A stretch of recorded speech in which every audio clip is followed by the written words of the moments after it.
Bulginaka, do you know that cybercrime is becoming a growing problem in Fiji? Cybercrime is defined as a crime in which a computer is the object of the crime, such as hacking and spamming. Cybercrime is also cyberbullying and using fake profiles to cause panic and spreading false news. If you're involved in this or know anyone who's committing these crimes, report them immediately. I'm Polly. And I'm Peter. We host the Traffic Jam Show on City FM. From 3 p.m. to 7 p.m. every weekday. Do the right thing.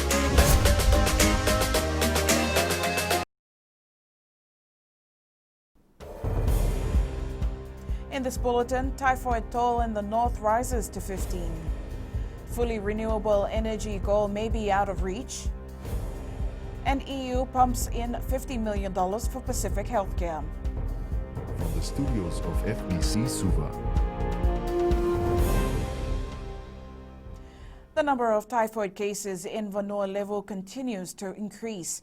2 new cases were recorded over the weekend, taking the total number of cases contracted after Tropical Cyclone Nyasa to 15. Eleanor Turangaiviu reports. For the 2 new typhoid cases, 1 was recorded in Maduata and 1 in Bua, the first case from the province since Tropical Cyclone Nyasa. Now that we have a new case in Bua, we will also be looking at the water and sanitation in that particular area.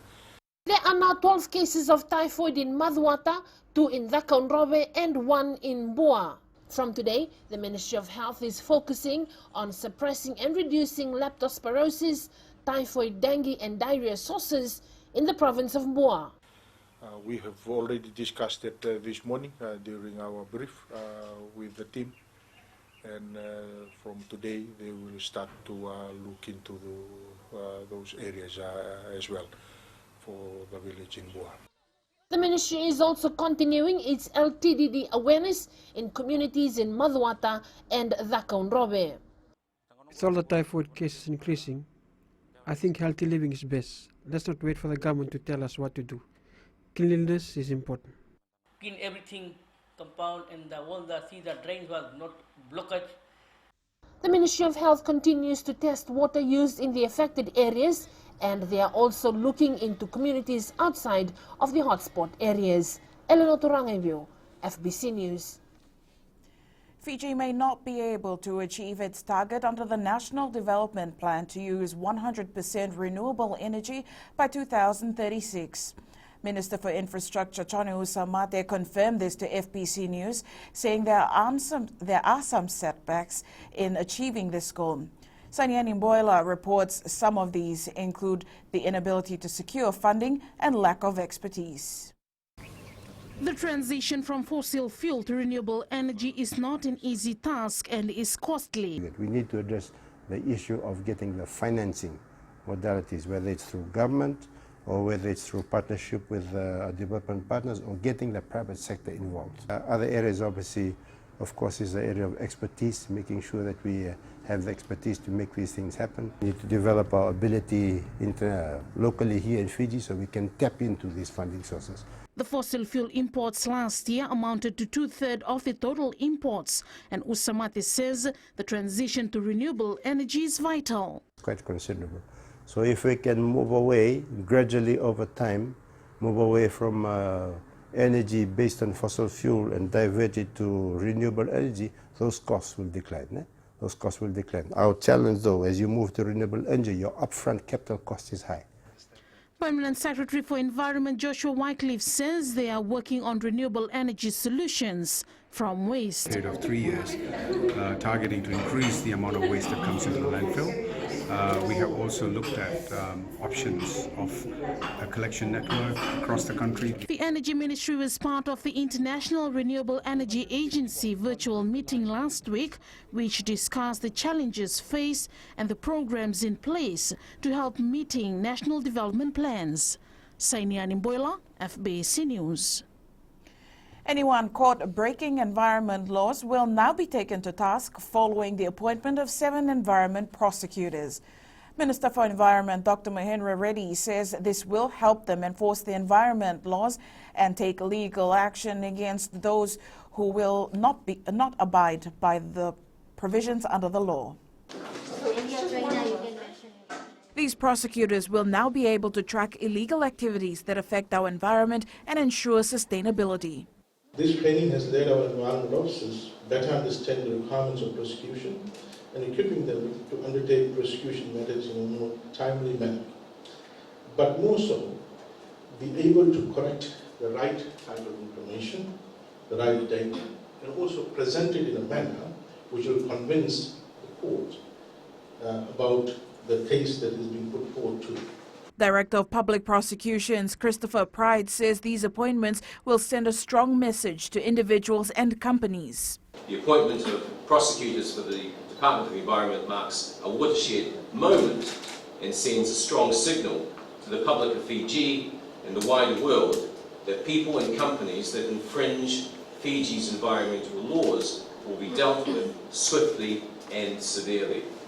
The Environment Minister reiterated that the ultimate purpose for tracking and prosecuting environment crime is to ensure Fiji's natural resources enjoy a premier level of protection.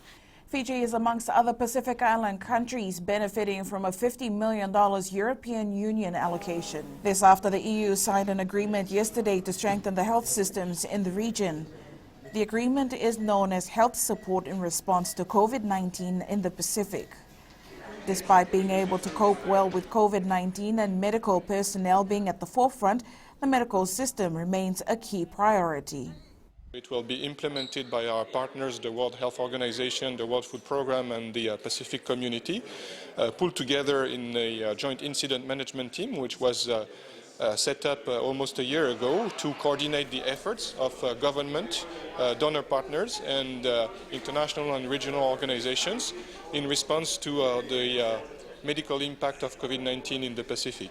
The Fiji Revenue and Customs Service is reviewing its system to further improve its online services.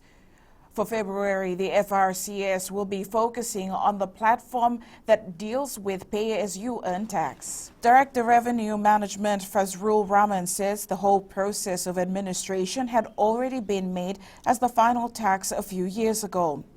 Rahman says currently the employer is responsible to deduct PAYE and pay the FRCS. He adds PAYE accounts for 50% of the total income tax revenue for the FRCS.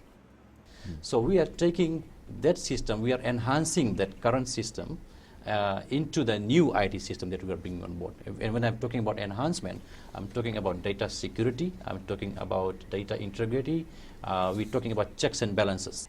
Overseas, and during 2 weeks trapped 600 meters underground, 11 gold miners in China have been rescued.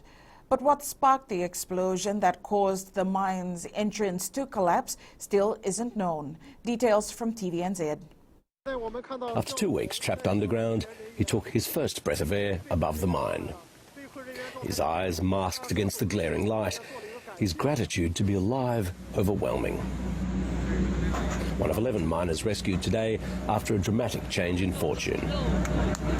The first miner out prompted cheers. He was barely conscious after being found still alive, separated from the main group, which had been receiving food and medicine. Soon others were emerging. There were injuries, but many could walk, with the assistance of those who'd been battling through freezing conditions night after night to reach them. The rescuers checked the miners to see if they had any injuries and covered their eyes for protection. After lifting up all the trapped miners, we'll go on with the search for the missing ones. Up ahead, Barbarians to get more young talent. And Suva football aims for a good 2021 start.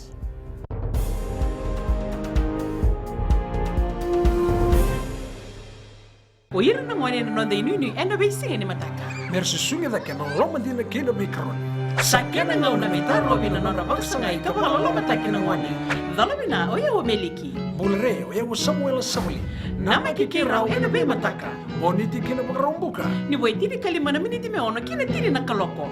Ena radio Fiji One nandomo ibiti. Indau kina na mataka. Dan ramai na singabo.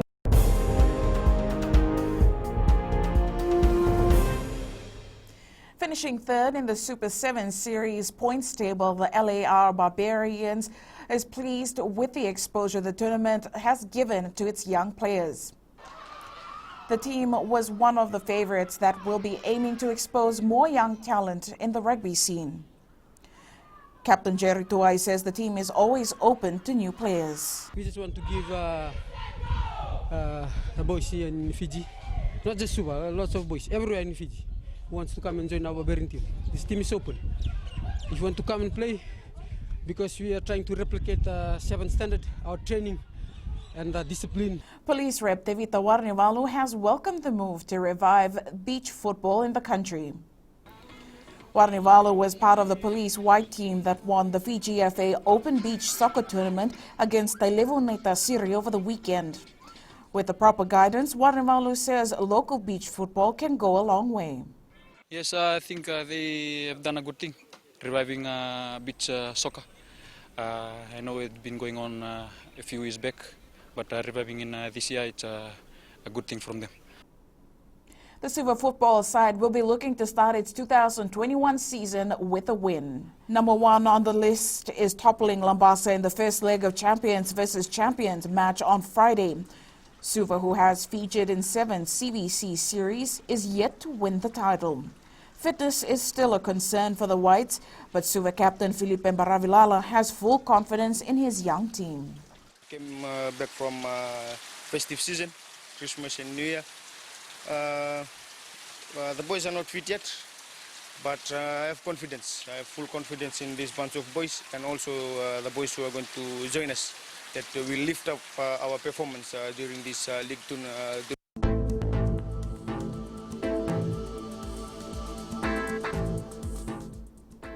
An associated trough of low pressure lies slow moving over the group. Associated cloud and rain bands will affect most parts of the country until Friday. That's FBC Morning News. Join us at 7 p.m. for our major bulletin. For news you can trust, get the facts from FBC's TV, radio and digital news at fbcnews.com.fj. Take care and good morning.